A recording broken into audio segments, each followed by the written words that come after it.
Fala, galera ligada no Resenha Bros. Tô aqui com o Brunão pra gente começar mais um episódio pra gente falar sobre a Nintendo. Como é que você tá, Brunão? Fala, mestre Pedrão, galera, beleza? Tudo tranquilo. Brunão, essa semana tivemos alguns tópicos bem bacanas pra gente tratar. Primeira coisa que eu queria falar com você, Brunão, é que nesse mês de março, na verdade, o Nintendo Switch completou 5 anos de existência, né? Então, a gente agora várias pessoas falaram sobre isso, né, portais, então a gente queria conversar aqui um pouco com você, o que você acha do Switch, né, fazer uma recapitulação desse console. Claro que a gente fala dele todo dia, porque é o único, né, console da Nintendo atual, tal, mas é legal a gente relembrar algumas coisas sobre esse console, porque a gente meio que ficou natural falar do Switch, porque ele tá aí, mas é bom a gente lembrar toda a história dele. A gente pode relembrar um pouco do histórico. Eu lembro quando, talvez final de 2016 ou bem no início de 2017, teve um daqueles vídeos da Nintendo de divulgação que o foco era muito nas três diferentes maneiras de você jogar. Então mostrava um grupo de amigos jogando tabletop mode, outros jogando no portátil ou conectado na televisão no home theater.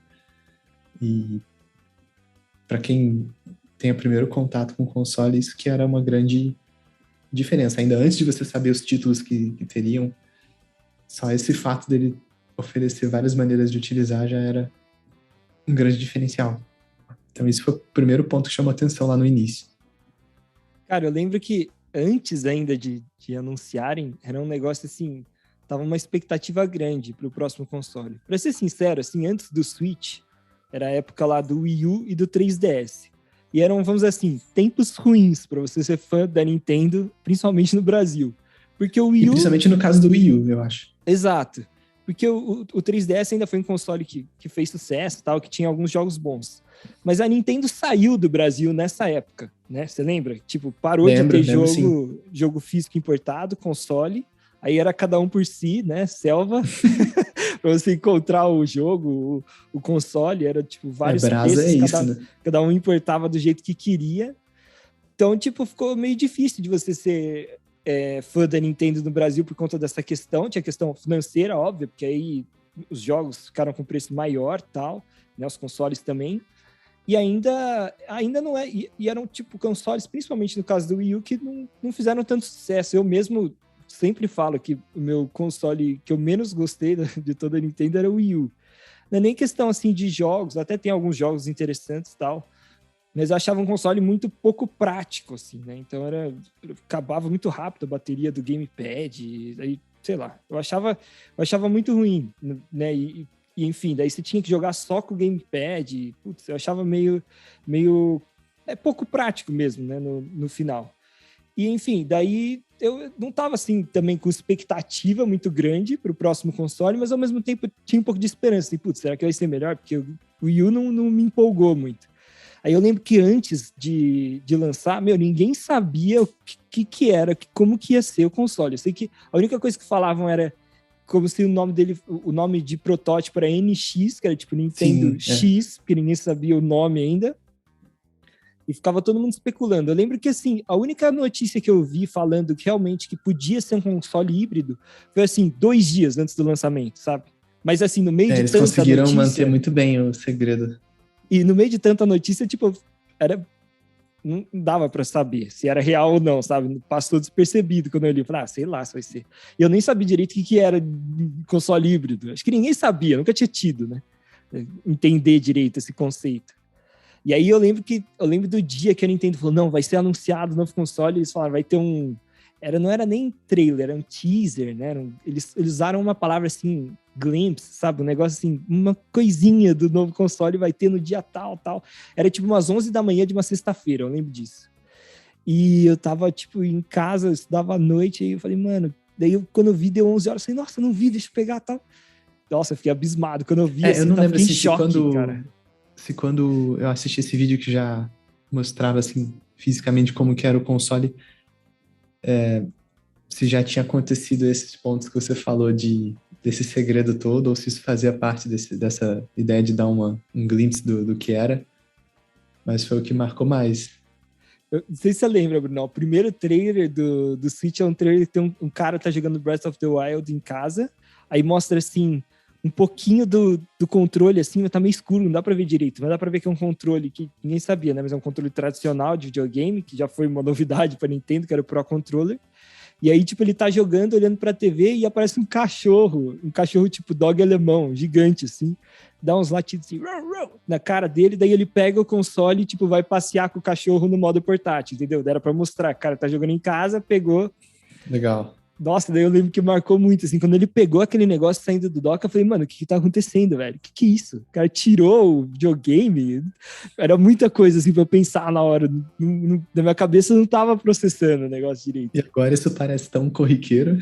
Parece corriqueiro, mas na hora é um negócio mágico, assim, você não acredita. Ninguém imaginava isso, é verdade. Nossa, até arrepio de lembrar, muito fantástico, assim.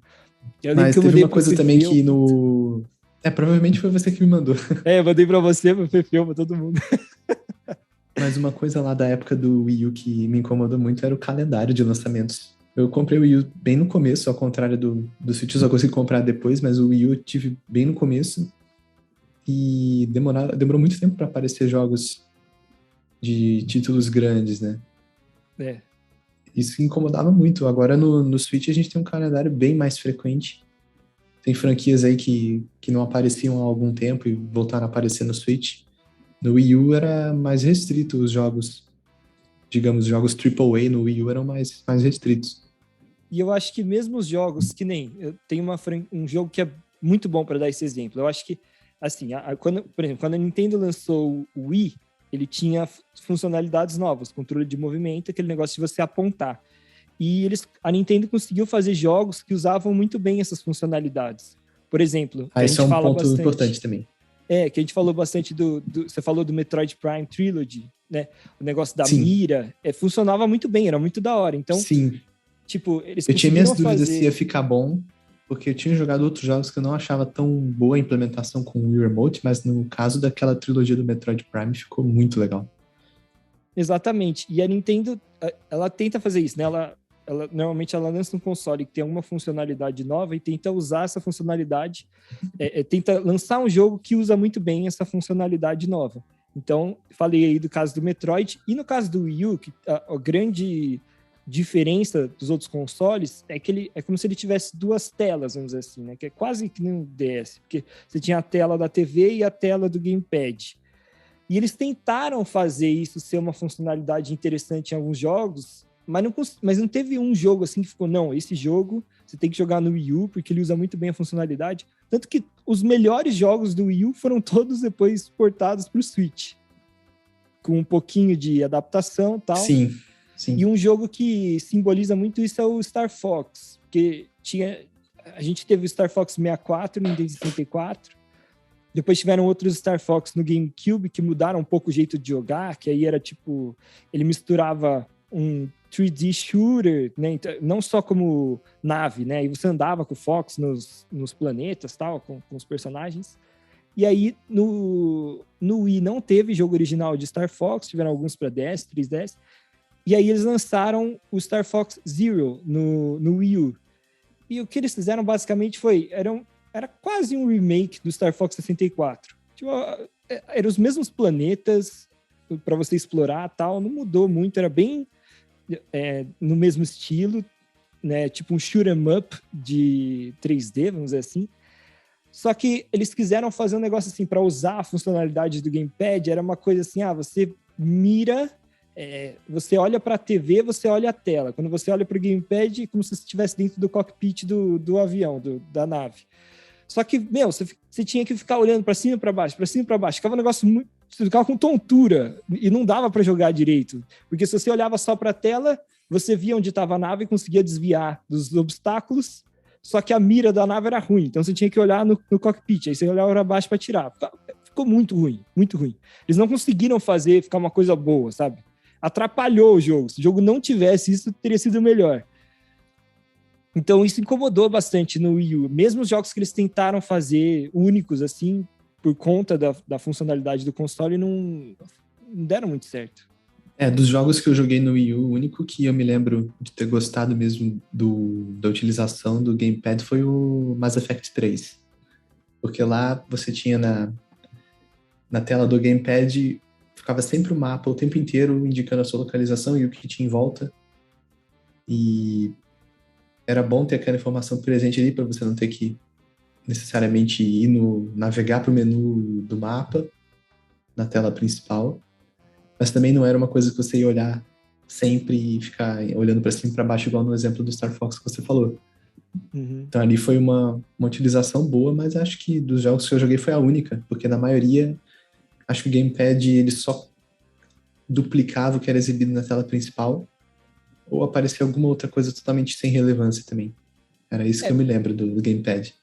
Uma outra coisa, assim, vai, pra dizer que eu não usava pra nada, eu gosto, às vezes, de jogar videogame, tipo, assistindo TV, coloco, sei lá, notícia na TV, alguma coisa assim, enquanto isso jogo videogame.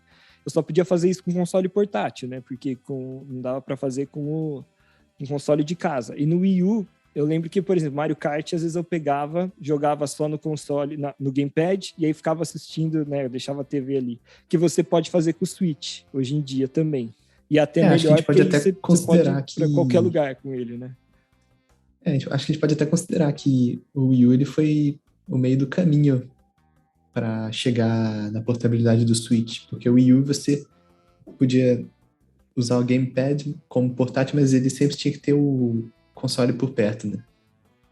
Era um portátil entre aspas, né? Você podia ficar É. alguns metros Você tinha que ficar próximo do console, mas você poderia talvez dispensar a televisão. Sim, exato. Bem observado. Até, inclusive, Bruno, a própria Nintendo, eu já li que ela diz isso, que o Switch só foi possível porque antes teve o Wii U, sabe? Que para a Nintendo conseguir desenvolver a tecnologia que ela queria, foi importante ter o Wii U no meio do caminho para chegar até o Switch depois. Faz sentido, isso eu nesse concordo. sentido, claro, ele teve o seu propósito, pelo menos na parte do desenvolvimento lá da empresa. Mas aí se a gente comparar em termos assim de sucesso mesmo do console, a diferença é gigantesca, né? Não dá nem para comparar. Se a gente comparar, olha, pegar aqui dados aí desde o lançamento do Switch, que foi de março de 2017 até 31 de dezembro de 2021, do ano passado, o Nintendo Switch vendeu quase 104 milhões de unidades. Muita e coisa. o Wii U, ele ficou disponível a partir de novembro de 2012 até 31 de janeiro de 2017, ou seja, o período foi quase igual ao que a gente tem com o Switch agora, 5 anos aproximadamente, só que o Wii U só vendeu aproximadamente 8 milhões e meio de unidades. Então é mais de 10 vezes a menos de unidades vendidas do que o Switch. E uma coisa Mas interessante... eu culpo isso principalmente pelos jogos. Nem tanto pelo sistema em si, porque se o jogo é bom, você acaba relevando esses problemas do console, eu acho. Acho que sim, mas acho que tiveram uma série de erros, na verdade. Um dos erros foi esse, talvez a falta de jogos grandes. Outra coisa que acho que pegou é o nome do console ser Wii U. Tipo, muita gente não entendia o que é. Tipo, é um Wii um pouco diferente. Tipo, não era... Seria muito mais lógico eles terem colocado um outro nome, porque aí muita gente achava que era uma espécie de Wii, e aí, tipo, o Wii eu já tenho, o Wii tem o outro, sabe, que é mais barato. Tinha algumas... Ele tentou meio que carregar o nome do Wii, provavelmente a Nintendo colocou o nome do Wii e falou, o Wii vendeu bem, vamos vender o Wii 2 aí, que vai se chamar Wii U, pra ver se a galera compra, porque também é o Wii. Só que acabou ficando meio que no fundo confuso. ele é um Wii ainda, ele faz tudo que o Wii faz. Sim, tem várias semelhanças com o Wii. Mas assim, aí muita gente não viu como um console novo, entendeu? Não viu muita... não teria... Como os jogos talvez não foram suficientes para atrair tanta gente, quem já tinha o Wii e viu toda essa semelhança talvez ficou sem motivação para comprar. Porque eu penso que assim, eu acho que, por exemplo, o Switch, ele vendeu bastante. Sim, por conta dos jogos também, mas eu acho que também pelo conceito dele, sabe? Muita gente gosta de jogar no handheld e no dock. Achou interessante essa questão de ser híbrido. E tem, claro, os jogos de lançamento serem fortes e tal. Mas acho que não explica tudo isso, assim. Acho que Porque, por exemplo, o GameCube também teve um monte de jogos bons e não foi um super sucesso. Claro que o GameCube teve um erro que ele jogou como... A Nintendo acho que já aprendeu isso. Tem que ter como jogo de lançamento, tem que ser um jogo do Zelda ou do Mario. O Mario Kart, talvez, que vende muito também.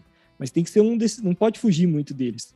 Eu lembro que no GameCube, o jogo de lançamento que eles tentaram vender como lançamento do console foi Luigi's Mansion. E o Luigi's Mansion, eles falaram assim, vamos colocar um jogo de Luigi, para não ser o jogo de Mario, sabe? Para começar o... Só que não era tão...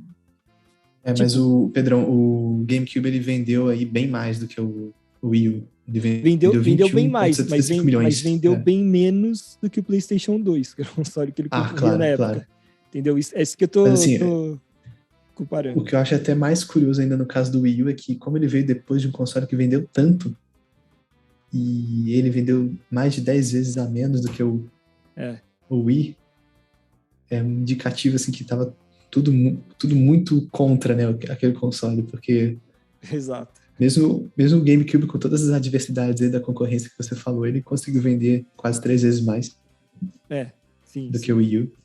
Não, de fato, é outro parâmetro. Mas, e aí eu acho que, por que eu tô falando também tudo isso? Porque isso mostra o quanto que o Switch também é um sucesso absurdo. Você falou aí, número de vendas do Switch, 104, né, milhões, alguma coisa assim, mais de 100 milhões. Quase 104 milhões até 31 de dezembro do ano passado. Ele passou o Wii já, não passou? O número total de vendas. E agora ele está em rumo aí para atingir o PlayStation, dizem, né, a previsão que ele chegue talvez a passar o PlayStation 4, que é outro grande sucesso aí de vendas. Então, assim, mas também ele... A gente comentou, só para não perder esse ponto, a gente acho que até comentou faz alguns meses, o Switch ultrapassou o Wii, sim, em termos de vendas. O Wii tem 101 milhões e 630 mil unidades, né? E o Switch agora tá com 103 milhões e 540 mil. Exatamente. E ainda não acabou, né? E ainda não acabou, então vai aumentar ainda esse número. Esse ano mesmo tem vários lançamentos e tal. E assim, falando um pouquinho mais, queria saber agora a sua história com o Switch, Bruno, porque a gente começou falando de como a gente descobriu, como que foi quando ficou sabendo. E aí, quando é que foi que você pegou... Eu queria saber, assim, seu sentimento, quando que você falou assim, eu preciso pegar o Switch, como é que foi essa história, assim? Então, eu decidi que eu precisava ter o Switch quando a gente fez aquela viagem pro Rio, que você levou o Switch e a gente ficou jogando Breath of the Wild um tempão, assim. E eu não tinha ainda. 6 horas, sei lá. A noite inteira. E aí, assim, só aquele jogo, claro que é um dos melhores títulos que tem, mas mesmo que se fosse pra jogar só ele, eu já ia ter que comprar em algum momento, porque é muito bom. E vendo, assim, os lançamentos que aconteceram, são muitos títulos legais para você não ter esse console. Não tem, para quem gosta de Nintendo, não tem motivo para não comprar o Switch. E não é à toa que o ciclo de vida dele tá bem longo, ele não tem ainda previsão de ser substituído. Então esse foi o ponto-chave para mim, foi quando você levou ele pra gente jogar lá naquela viagem, ali que me conquistou mesmo. Claro, por mais que tenha as comunicações, as análises, o que vale mesmo é o que você percebe jogando mesmo. Claro.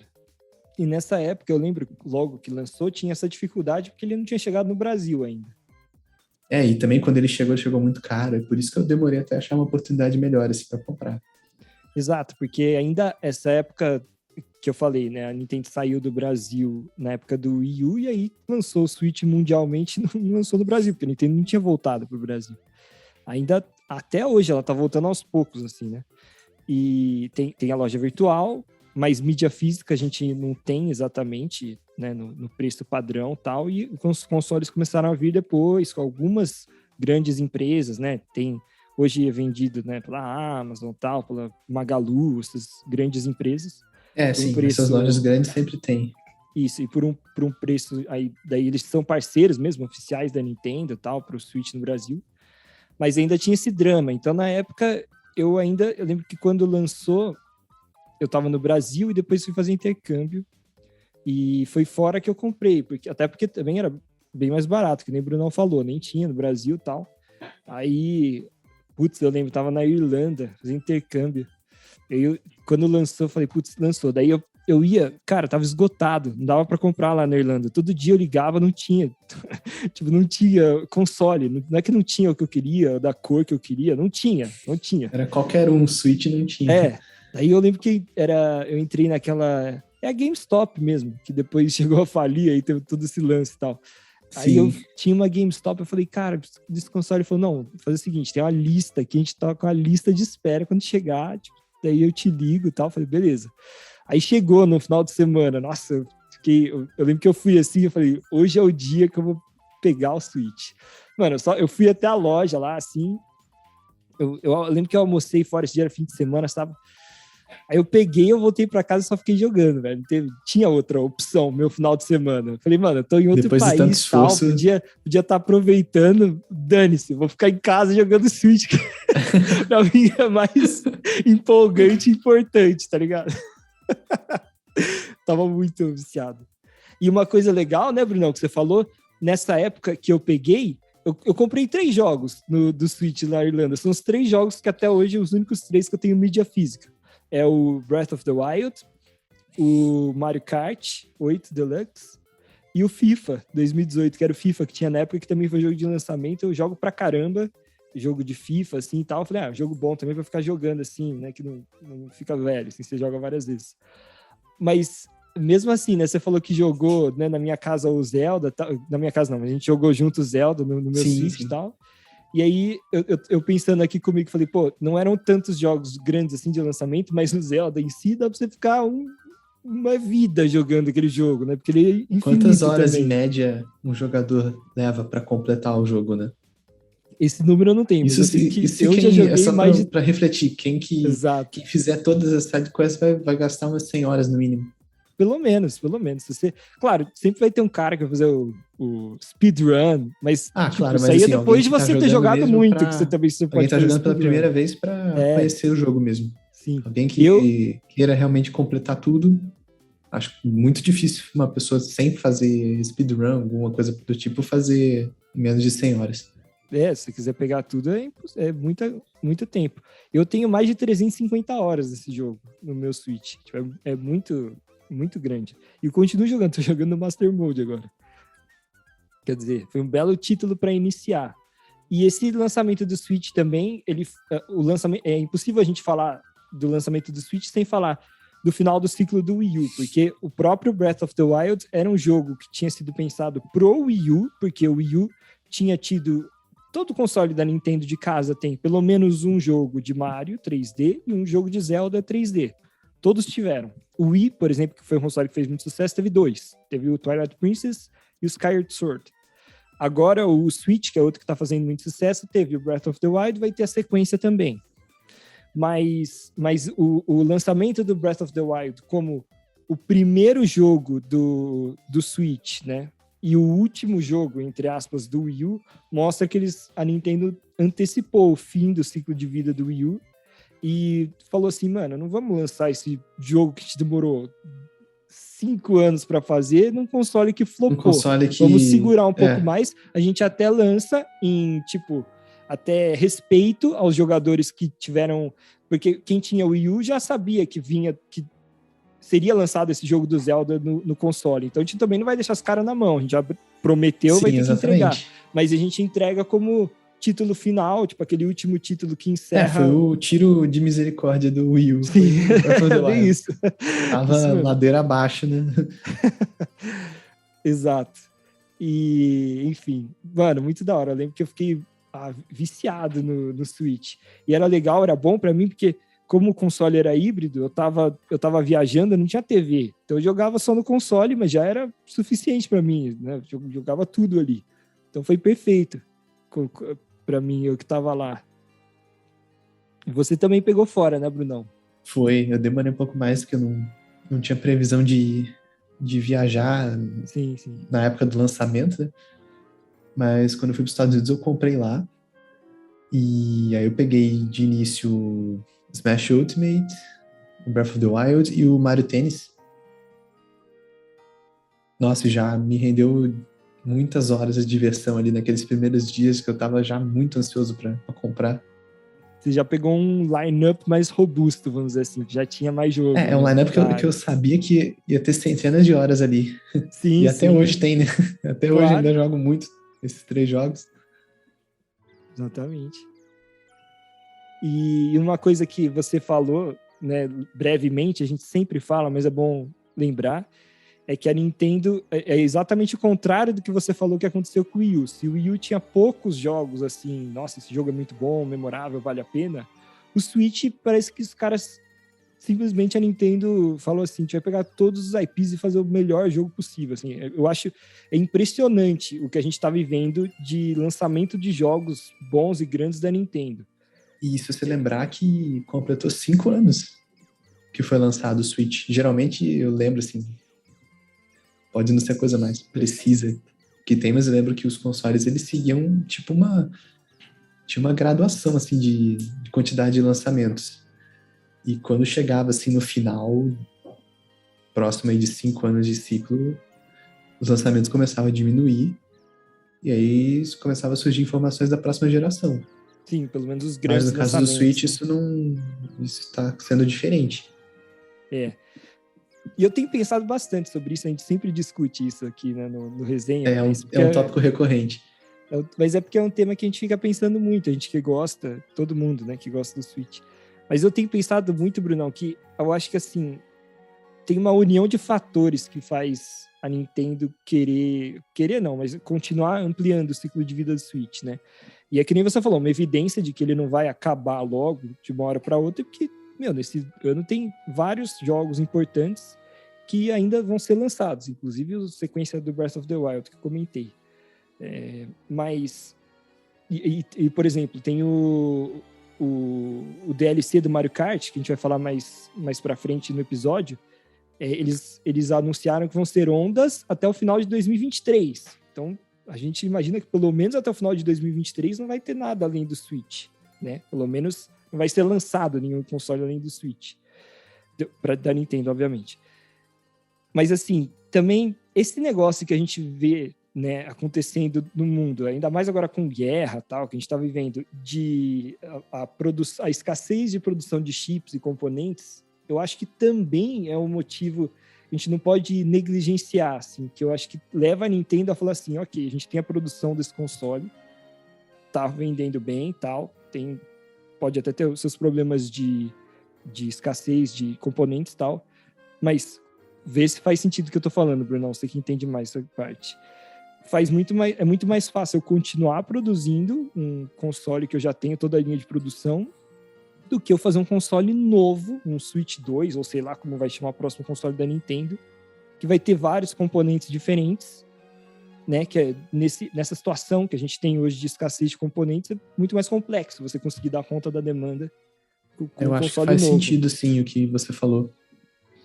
Inclusive, existem planos para conseguirem construir novas fábricas de semicondutores e suprir essa demanda, mas é uma coisa que é para um prazo mais longo que demora. São poucas empresas que dominam essa produção e não é de uma hora para outra que vão surgir fábricas novas de semicondutores.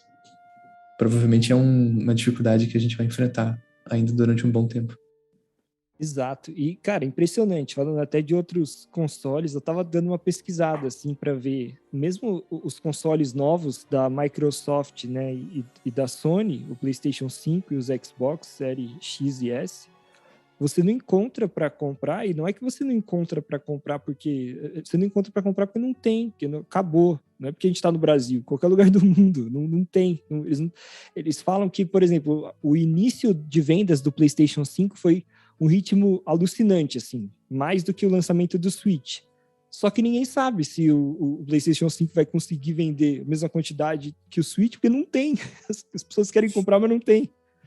E talvez junto a isso também teve o efeito da pandemia, capaz de muita gente que nem tinha muita afinidade com videogame, pelo fato de ter que ficar em casa, em quarentena, decidiu comprar um console e ver se gostava.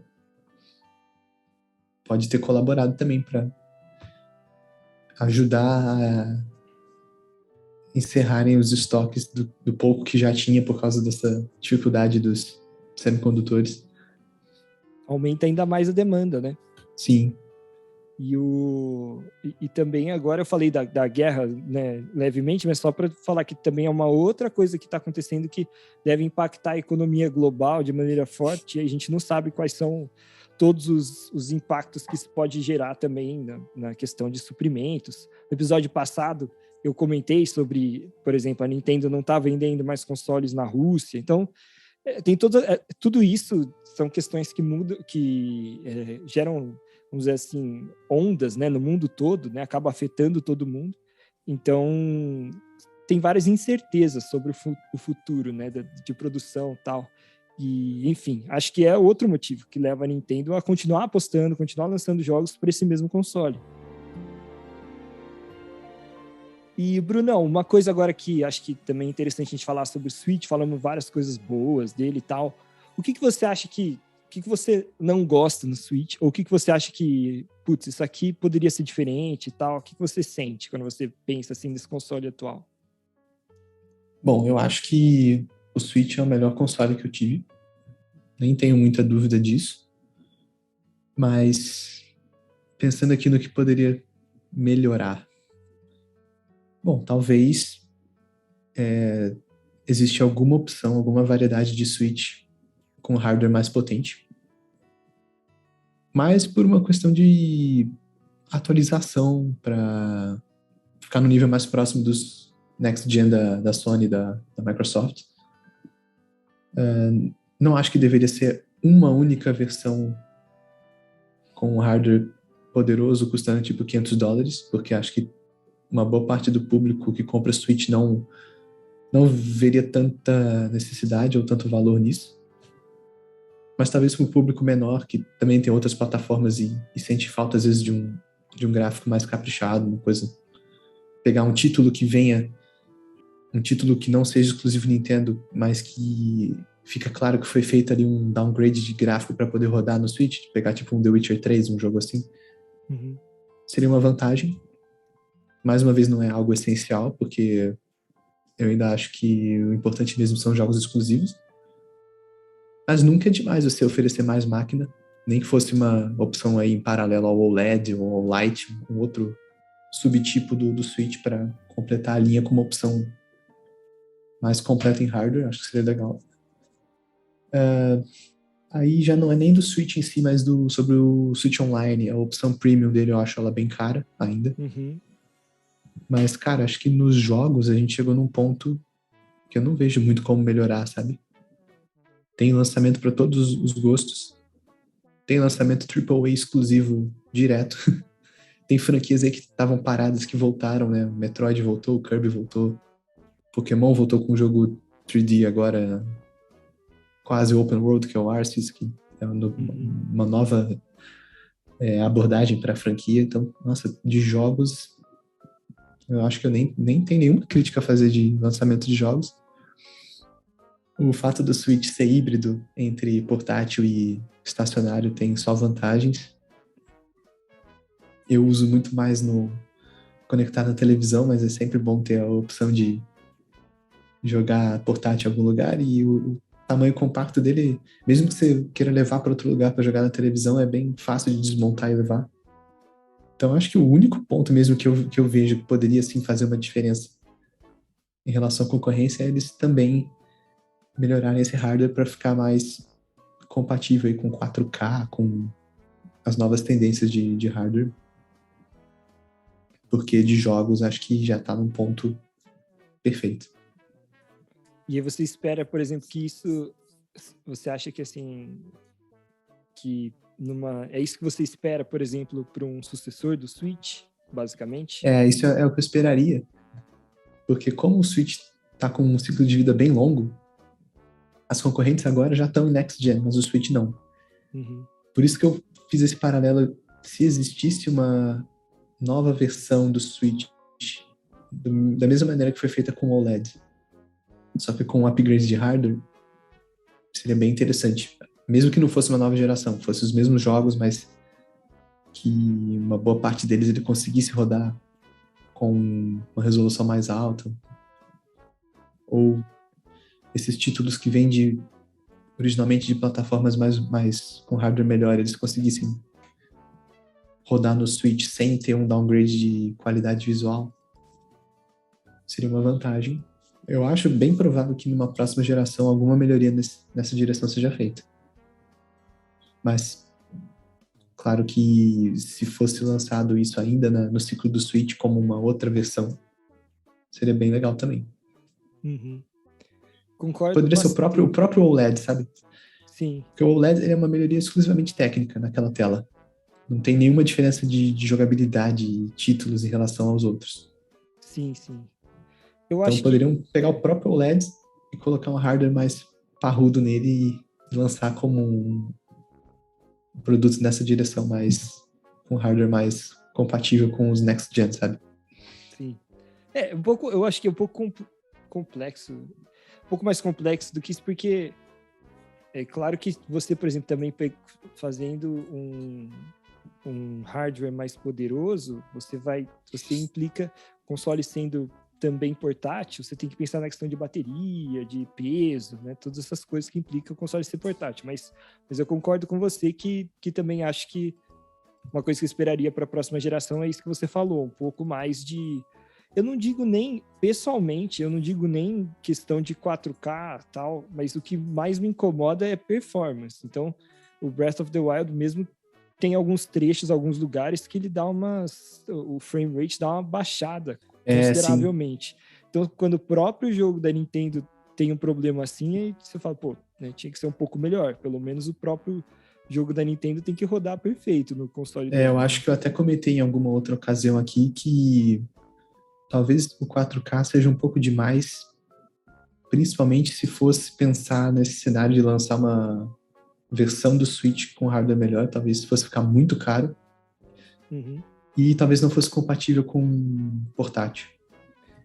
Mas para se rodar um jogo tipo Breath of the Wild em Full HD a 60 frames, eu acho que isso já não teria um custo tão alto hoje em dia mais não.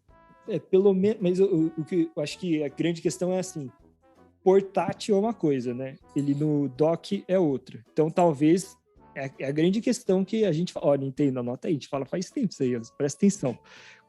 Porque o próprio Switch, quando você joga no modo portátil, falei morto. Quando você joga no modo portátil, ele tá a 720p. Quando você joga no dock, ele roda até 1080p. Então, acho que essa é a questão. Você não precisa rodar também 4K no modo portátil. Nem precisa. Você está jogando uma tela pequena, entendeu?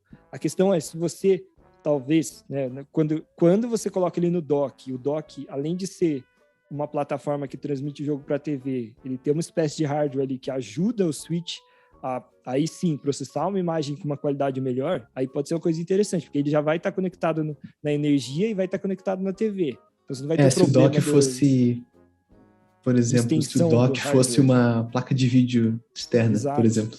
Também, ele pode ter, entendeu? Dentro dele, alguma coisa assim. Sim. Acho que essa é a grande sacada para o futuro do Switch, eu acho. Mas, complementando um pouquinho o que você falou, Bruno, só para falar também o que eu acho que daria para melhorar tal, eu acho que a Nintendo acertou em várias coisas quando ela lançou o OLED. Para mim, o OLED, ele acaba solucionando alguns problemas que eu acho que o Switch tinha inicialmente. Por exemplo, uma tela melhor, porque a tela do Switch não é que eu acho que ela precisava ser OLED desde o início, mas ela não é bonita, sabe?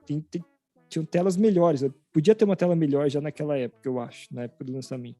Mesmo sem ser OLED, mas um pouco mais clara, com as cores um pouco melhores. E outra coisa, o Switch tem tem o kickstand dele, para quando você joga no modo tabletop.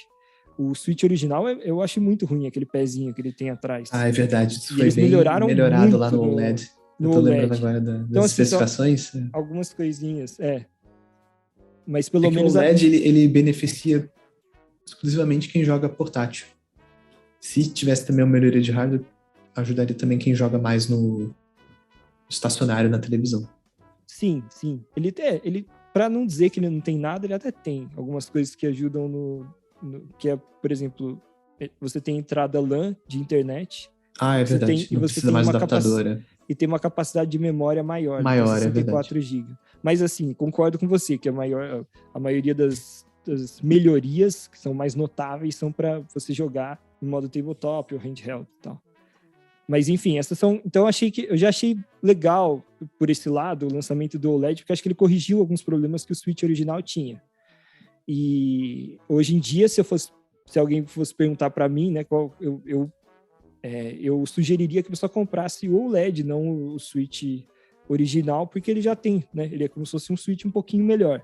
Não que seja uma diferença brusca, né? Porque no final você pode jogar os mesmos jogos e tal. Os dois são híbridos. Mas ele é um pouco melhor. Agora, eu acho que também para a próxima geração, eu concordo com você, Bruno. Acho que você falou tudo aí, que é a questão aí deles tentarem não ficar tão atrás da concorrência na questão de performance do jogo. E, enfim.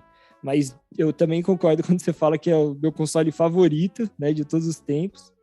E, cara, em questão de games, assim, é difícil a gente criticar, entendo. Porque eles estão indo muito bem. Tudo. Ele o mais completo, tanto para mim quanto para qualquer pessoa.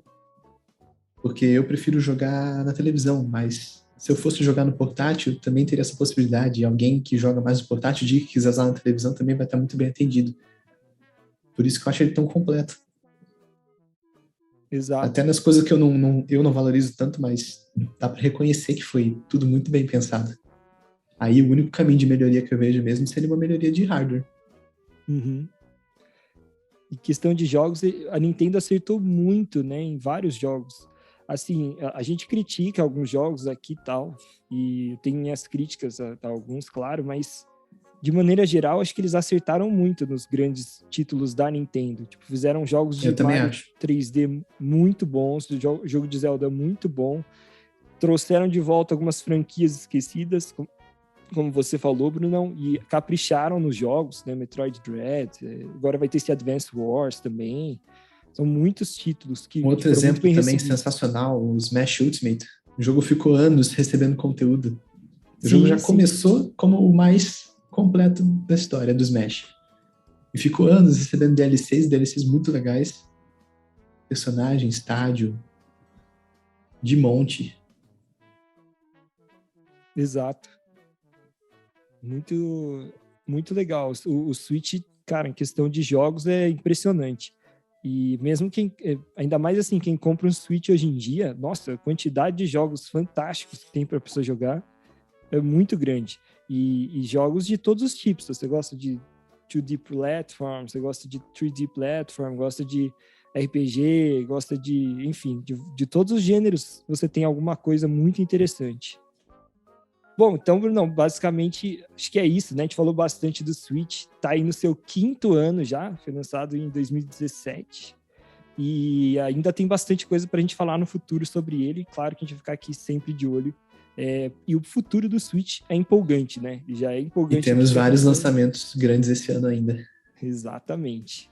Falando em lançamento, Brunão, na sexta-feira da semana, né, da última semana, ou seja, no dia 18 de março, na madrugada, na verdade, 1h da manhã, de quinta para sexta-feira, foi lançado o DLC do Mario Kart, que é o Booster Course Pass, se não me engano, alguma coisa assim, é um nome gigante. Mas todo mundo sabe o que é. É o DLC do Mario Kart 8 Deluxe. E eu joguei, Brunão, a gente estava comentando bastante sobre esse lançamento e tal.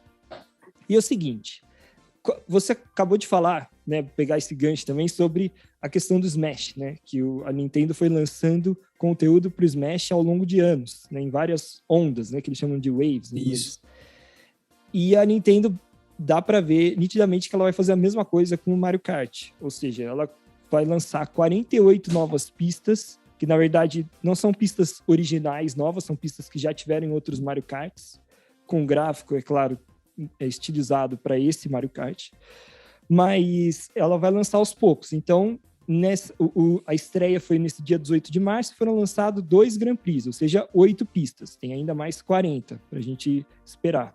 Que vai ser lançado aos poucos, a Nintendo já anunciou que vai terminar só no final de 2023. Então vai ser basicamente de 3 em 3 meses vão lançar 8 pistas. Eu queria só fazer um paralelo aqui, já que a gente falou do Smash também. Uhum. Uma coisa que é diferente em relação aos DLCs do Smash e aos do Mario Kart é que os do Smash eram sempre conteúdo inédito, que nunca teve em nenhum Smash anterior. Sim. E aí você cria toda uma atmosfera muito legal de expectativa, de surpresa, de como que vai ser aquele boneco, aquele stage. Só que você vai poder comentar melhor do que eu, porque eu não tenho esse DLC do Mario Kart, mas eu já não fico com tanta expectativa sabendo que são pistas que já existiam antes. Aí eu acho que isso pode jogar um pouco contra esse DLC do Mario Kart. Não sei se você também acha isso. Não, concordo 100%, Bruno. É bem isso. As coisas que eu tenho para falar, eu vou falar da minha impressão do jogo e tal, mas isso aí é um fator fundamental que você está falando, porque é que nem você falou, para ser um conteúdo extremamente relevante, eles teriam que lançar pistas novas, que é equivalente a você lançar um personagem novo no Smash. Se todas as pistas, essas 40 que eles vão lançar, 48, né? Já lançaram 8, são mais 40. Se todas essas fossem pistas novas, aí seria muito legal, entendeu? Seria, tipo, muito da hora, várias pistas novas, tudo novidade e tal. Mas são pistas que já foram lançadas. Mas até aí, eu ainda acho que, ok, é um conteúdo ainda assim, poderia ser relevante, porque são 48 novas pistas, R$128 pra gente que compra aqui no Brasil. É bastante conteúdo. Não deixa de ser muito conteúdo disponível para usar, realmente. Sim, sim. E para um jogo que, enfim, muita gente tem, então é interessante para bastante gente. Só que, cara, eu joguei, e é o seguinte, vou até abrir aqui para ficar rodando gameplay enquanto eu falo, pra gente lembrar, mas, cara, é o seguinte, o que eu achei? Aquela desconfiança que a gente tinha antes do jogo, que era, será que o jogo vai ter o gráfico bom? Porque nos trailers o gráfico era meio esquisito, assim, não era exatamente um gráfico igual ao resto do game. Parecia que eles tinham pegado várias pistas que foram... Porque, assim, tiveram pistas antigas, né, do Mario Kart que foram remasterizadas para o Mario Kart Tour, que é o jogo de mobile do Mario Kart, certo? E parece que a Nintendo fez o seguinte, ela basicamente pegou esses moldes dessas pistas e ela relançou pro Mario Kart 8 Deluxe. Ela só deu uma adaptada para ficar ali mais ou menos do formato. Mas tem várias coisas muito esquisitas. Porque, assim, um exemplo muito básico, assim, o arbusto que fica do lado da pista quando você está correndo. Tipo, o arbusto dessas pistas novas desse DLC, ele é muito mais simples, o design, muito, muito mais tosco do que os mesmos arbustos que tem no mesmo jogo nas pistas originais. Então, assim, qual que é o sentido? Entendeu? De você lançar um gráfico mais fajuto se é o mesmo jogo. Exatamente o mesmo jogo. Você já tem lá o molde, sabe? Só copiar e colar. Mete lá o arbusto, entendeu? Sim, pelo que eu entendi, fica a impressão que as pistas que vieram aí dos outros consoles não foram portadas com a mesma qualidade das que foram criadas especificamente para o jogo, né? Exatamente, perfeito, Bruno. Lá no início. Exato. E assim, eu acho que a questão as pistas poderiam estar bem mais bonitas, principalmente quando você fala do entorno da pista. A pista em si, se você pega a pista em si, beleza, você tem ali o asfalto, isso tudo parece que é o padrão Mario Kart 8 mesmo, não tem nada de estranho. Mas o que fica em volta da pista, que dá todo o cenário pro jogo, é que fica estranho, que parece que é bem mais... Parece que foi feito mais de última hora, assim, nas coxas, sabe? Porque não tem a mesma qualidade que o resto do jogo. E aí a gente tá falando do mesmo jogo, né? Isso que é estranho. Como é que você pode jogar o mesmo jogo e o conteúdo novo ser pior do que o conteúdo velho? Né? O conteúdo que foi lançado há anos. Então, é esquisito. E assim, quando a primeira vez que você joga, você pode até não reparar, mas aos poucos você fala, meu, tem alguma coisa estranha aqui. E aí você começa a olhar pro cenário em volta e fala, meu, tá estranho. E aí quando você compara, coloca lado a lado com as pistas originais, você vê, por exemplo, a ausência de sombra é muito nítida, sabe? Jogo antigo que não tem sombra, é tudo muito estourado, tipo as cores, assim, você fala, cadê o sol? que, tipo, tem um pouco de sombra, mas é muito pouco. E aí, e várias coisas repetidas. Então, por exemplo, a pista do Paris Promenade, que é em Paris. em volta, do lado da pista, você tem uns Shy Guys que fazem tchauzinho para você, uns Yoshis e uns Toads. Mas eles estão em todas essas pistas novas. São os mesmos modelos, os mesmos bonecos. Parece muito simples. E eu achei que assim, então, questão de design mesmo, do visual, ficou devendo. Quando você coloca lado a lado, é muito nítida a diferença. A gente tinha esse medo quando a gente comentou, e realmente ele se concretizou. Só que não só isso. Esse não é o padrão que a gente espera, né? Exato. Ainda mais independente de ser conteúdo antigo ou não, ou independente do Mario Kart estar há anos. Mario Kart 8 está há anos como o título principal de Mario Kart, não tem justificativo. E o mais absurdo que eu acho dessa história é que, assim, a gente está falando do mesmo jogo. Então, assim, você espera no mínimo a mesma qualidade que o jogo tinha, não pior. Ou faziam o DLC gratuito. Exato. Se eles não queriam colocar tanto empenho assim. Mas, para mim, é muito estranho isso. E, beleza, mas você tem ainda 8 pistas. Eu acho que, assim, falando das pistas em si, essa pista de Paris, eu achei a mais legal, na verdade, para jogar. Porque eu falei pro Brunão, ela tem um ambiente, apesar dela não ter um design tão bonito assim, ela tem uma ambientação legal, tipo, parece que você tá em Paris, todos os prédios do lado, aquela arquitetura de Paris, você passa embaixo da Torre Eiffel, passa no meio daqueles jardins parisienses, você se sente dentro da cidade, dentro daquele ambiente mesmo, isso é legal. Tem uns croissants, uns cafezinhos voando, assim. Tem, exatamente. E isso é legal. Agora, por exemplo, tem outra pista que também é baseada numa cidade, que é a de Tóquio. A pista de Tóquio é ok, é legal, mas tipo, é como se você estivesse jogando no asfalto de Tóquio, entendeu? Se estivesse andando no meio das ruas, mas não tem assim que nem nesse, por exemplo, você passa embaixo da Torre Eiffel, parece que você está dentro dos prédios, dentro dos monumentos. Na de Tóquio, sim, você vê no fundo, beleza, tem um Monte Fuji lá no fundo, mas tipo, faz passar em cima do Monte Fuji, dane-se, sabe, que é pouco realista, Mario Kart mesmo, sabe, começa no Monte Fuji, você vai descendo e chega em Tóquio, sabe, faz um negócio meio Wario, aquela pista do Wario que é de neve, sabe, do Mario Kart 8, que você vai descendo a montanha de neve, faz uma coisa assim, aquela é uma volta só, ela é um sprint? Isso, exatamente. Podia fazer uma coisa assim, aí você chega no final em Tóquio, outra coisa que é muito Tóquio, assim, que podia ter, um monte de caminhos alternativos, porque Tóquio é uma cidade enorme, com um monte de rotas, assim, e achei que ficou devendo um pouco. E, ao mesmo tempo, não só essas 2 pistas, mas aí acho que, de maneira geral, todas as pistas, elas são meio curtas, e parece que, assim, por exemplo, às vezes, quando você está no 150, parece que é muito no 200cc, melhor dizendo, parece que a pista é curta demais pro 200cc, sabe? Você, tipo, tá numa reta, você já chegou na curva, tem que fazer a curva de novo. Tipo, isso acontece um pouco no 200cc de maneira geral, tal, mas achei que as pistas poderiam ser um pouco maiores. É um mal que, assim, por exemplo, o Mario Kart Wii, para mim, o grande mal daquele jogo, para quem jogou, é que eles quiseram fazer pela primeira vez um Mario Kart com 12 corredores por volta, e eles quiseram alargar as pistas para elas ficarem grandes para caber todo mundo. Só que aí o jogo acabou ficando muito espaçado. Então você tem pouca ação, você não encontra o cara da frente e tal. E acho que o contrário, nesse DLC parece que estão muito pequenas, estão muito curtas as pistas para caber todo mundo. Não encontraram o ponto ideal ainda. Exato, não encontraram. E assim, isso não é uma desculpa de que, mas é uma pista antiga que foi adaptada. Você tem que adaptar bem a pista. Tem várias pistas que tiveram que ser mais... tiveram que mudar o tamanho e tal para caberem no jogo, no formato desse jogo que tem o 200 cilindradas, que é super rápido, o kart. Então, isso fica muito claro quando você joga a pista do Ninja lá. Quando você joga o Ninja Hideaway, que chama, as curvas são uma em seguida da outra, assim, pá, e as curvas são todas quadradas, que é parte do design da pista, vai parecer que você está dentro de um negócio ninja ali, né? Uma construção, uma casa. Então, ela não tem curva arredondada, todas as curvas são redondas. Só que acaba ficando ruim para você jogar.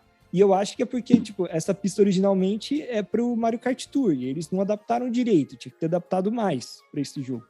Então, assim, no final das contas, vou dar uma resumida, senão eu vou ficar aqui falando horas sobre o jogo. eu acho que ficou devendo, essas primeiras pistas ficaram devendo. Número 1, que eu falei que o design não tá legal, o design no sentido do visual. Número 2, que eu acho que elas estão um pouco estreitas, então não fica tão gostoso de jogar. E outra e última questão, eu acho que as pistas em si não foram as mais legais que eles poderiam ter escolhido. Tipo, algumas são boas. Essa pista do Ninja, ela tem um tema legal, mas parece que poderia ter sido um pouco mais legal. Mas assim, ela é bacaninha. A pista de Paris é legal. A do Ninja, assim, pelo menos para assistir, igual eu vi o seu gameplay, é legal.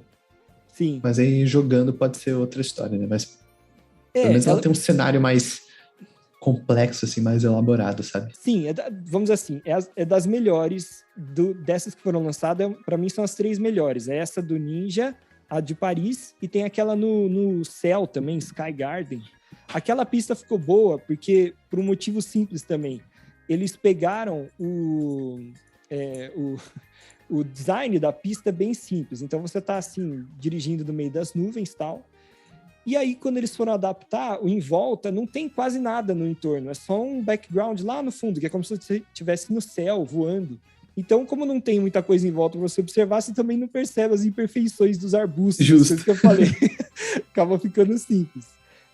Enfim, mas eu achei que foi isso. Agora, outra coisa esquisita, Brunão. Nenhuma das pistas novas, foram 8 lançadas. Nenhuma usa o modo antigravidade, sabe? Que é uma das coisas principais desse jogo. Então, assim, qual que é o sentido, sabe? Tem que implementar, senão fica meio... faz parte do jogo, né? Tipo, uma seção, uma partezinha que seja da pista, que seja naquele modo gravidade zero e tal. Enfim, são várias questões aí que eu acho que a Nintendo ficou devendo. Eu ainda acho que, assim, acima de tudo, a jogabilidade fala mais alto. Então, pode ser que eles lancem outras pistas que são mais legais, e no final do DLC todo, foi só a primeira onda. Eu falei, pô, valeu mais a pena, melhorou, a qualidade visual não é tão legal, mas tem pistas boas. Mas, por enquanto, eu achei muito simplório, assim. E aquela pista do Toad que eles escolheram, cara, o Mario Kart 7, que é o Mario Kart do 3DS, é, para mim, um dos melhores Mario Karts no sentido de pistas novas. As pistas novas são muito boas, muito. Tanto que várias foram portadas para o Mario Kart 8 originalmente e para o Mario Kart Tour. Mas eles escolheram a pior pista, que é a pista do Toad. Não tem nada. Tipo, sabe aquela pista inicial de Mario Kart? Que é só uma voltinha. Todo Mario Kart tem uma pista bem simplória no primeiro campeonato, né? Tipo, tudo bem você querer ter uma por jogo, mas esse jogo já tem sua pista simplória. Não precisava ter mais uma. Eles exportaram a mais chata. Tipo, pô, Nintendo, deixa aí, meu. Tem ninguém que goste. E ela ficou com o visual bem tosco. Tem uns Toads voando, assim, e só. A grama não tem textura nenhuma. Um negócio verde sem iluminação, sem contraste de luz, de sombra. Ficou bem esquisito. Parece um jogo mais antigo, assim, bem estranho mesmo. E, enfim, então, aspecto visual, achei que deixou a desejar. Vamos ver se melhora. Eu acho que tem outras pistas, que certamente a Nintendo vai trazer para esse DLC. Por exemplo, o Waluigi Pinball, que são pistas clássicas, todo mundo gosta. Tem outras pistas do 3DS que com certeza eles vão trazer, que são muito boas, que não foram utilizadas no jogo. Até do Mario Kart Tour, tem uma pista do Mario Kart Tour que é de tema de Natal, negócio que nunca teve no Mario Kart, então é diferente, é legal ter. Mas, e aí, sabe? Tipo, por enquanto eu falaria que não vale a pena. Eu esperaria, sabe, mais um tempo para ver qual vai ser das próximas pistas. E assim, você lançar só 2 Grand Prix de uma vez é pouco também para você ficar se contentando com isso. Então, eu acho que vale até a pena esperar um pouco mais. Achei que fiquei um pouco decepcionado, Brunão, com o lançamento, como você pode perceber. Não, foi bem clara a sua opinião, tá entendido. Exatamente. Depois a gente também vai fazer um vídeo falando sobre isso mais a fundo, a gente posta no canal, aí vocês vão ficar sabendo mais. Mas essa foi, pelo menos, a minha primeira impressão. A gente tá gravando aqui domingo, né? Faz 3 dias que lançou o DLC, eu já joguei tudo, ganhei tudo, os Grand Prix e tal. 50, 100, 200, 150, ou melhor, 50, 100, 150, 200 e Mirror, já joguei tudo. E essa é a minha opinião por enquanto. Mas vamos esperar, vamos ver se melhora. Agora, eu acho que assim, acho muito difícil melhorar essa questão de gráficos. Se a Nintendo fosse muito, assim, escutasse mesmo os fãs, ela ia pegar e ia fazer um update dos gráficos, mesmo dessas pistas que já foram lançadas. Aí esse seria o mundo ideal. Pelo menos dar o mesmo tratamento visual que tem o resto do jogo. Mas acho difícil isso acontecer. Então, minha expectativa é que pelo menos as próximas pistas sejam mais legais, porque essas pistas têm poucos obstáculos também. Eu achei isso meio... Parece um passeio, assim. Pô, Mario Kart tem que ser mais frenético, sabe? Vem um monte de coisa em cima de você e tal. E essas ficaram bem simplórias, na minha opinião. Bom, Bruno, e aí, o que mais? Sobre o Mario Kart, acho que é basicamente isso. E foram basicamente essas as principais questões que aconteceram nessa semana. Agora, semana que vem, no dia aí... na próxima sexta-feira, que dia que é? 26 dia de 25. março? 25 de março, vai ter o lançamento do Kirby and the Forgotten Land. Eu já falei com vocês aqui no episódio passado sobre a demo, que foi muito legal. E aí eu e o Brunão vamos pegar. Esse sim eu tenho expectativa que seja muito bom, até pela demo que muito boa. Então, a gente vai ter bastante coisa para falar semana que vem também, né, Brunão? Vai ser bom. Mais um grande título aí pra gente testar. Evidente, Bruno. Até eu tô acalmando os ânimos aqui, que fiquei muito exaltado falando do Mario Kart. O cara fiquei indignado. 27 anos aqui xingando a Nintendo por causa do DLC do jogo, mas tudo bem, né? Não, tem que avaliar imparcialmente. Senso crítico, aqui é senso crítico, galera. Tem essa não. Te falar bem quando dá pra falar bem e falar mal quando dá pra falar mal. Exato. Bom, Brunão, basicamente isso então. Mas alguma coisa que você quer acrescentar? Cara, só acrescentando um pouquinho sobre o Arceus, que eu joguei aí várias horas aí desde a última vez que a gente comentou. Eu acho que o jogo vai melhorando conforme você progride o seu ranking lá na companhia que você faz parte de exploração de Pokémons. E o jogo ele fica realmente mais legal nas áreas posteriores que você descobre. E também, se você, além de seguir as rotas principais para você fazer as main quests, fica bem mais legal se você também explorar as áreas que seriam opcionais, se você não tem a princípio, nenhuma missão diretamente ali para você ir num determinado lugar, mas você vai encontrar Pokémons mais legais. Tem eventos, assim, inesperados que acontecem. Para mim, o jogo melhorou um pouco.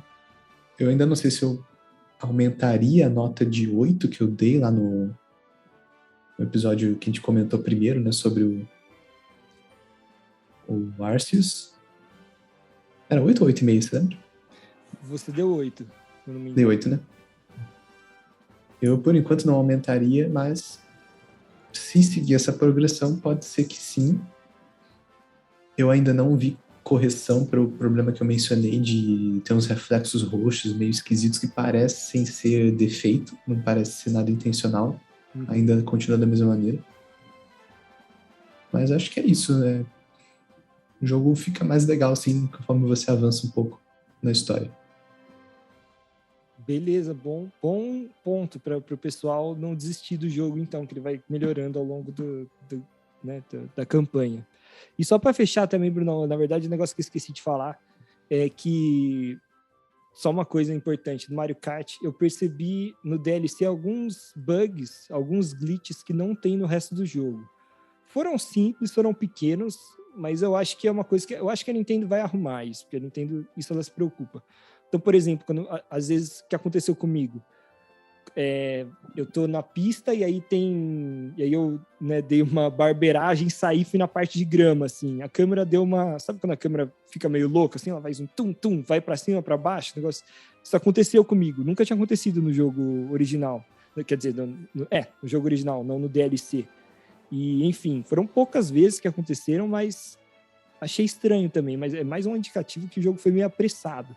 Agora, se chega a atrapalhar a jogabilidade, eles devem corrigir, sim. Isso quando não é só questão de qualidade gráfica, igual os outros problemas que você falou. Isso aí deveriam corrigir, sim, eu acho.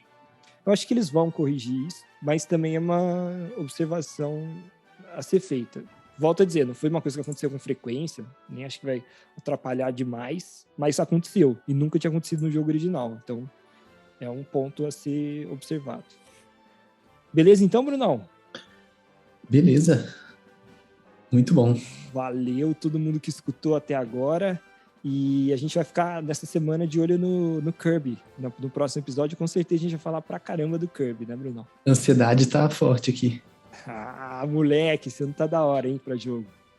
Bom, galera, muito obrigado para todo mundo que escutou. Vamos ficando por aqui. Não esqueça de seguir o Resenha Bros no Instagram, @ResenhaBros.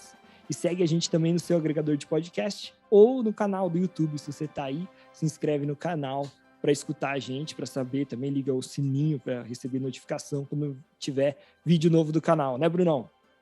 É isso aí, valeu demais, galera. Pedrão, como sempre, uma honra falar com você. E aí temos mais assuntos importantíssimos aí para vir com o lançamento do Kirby.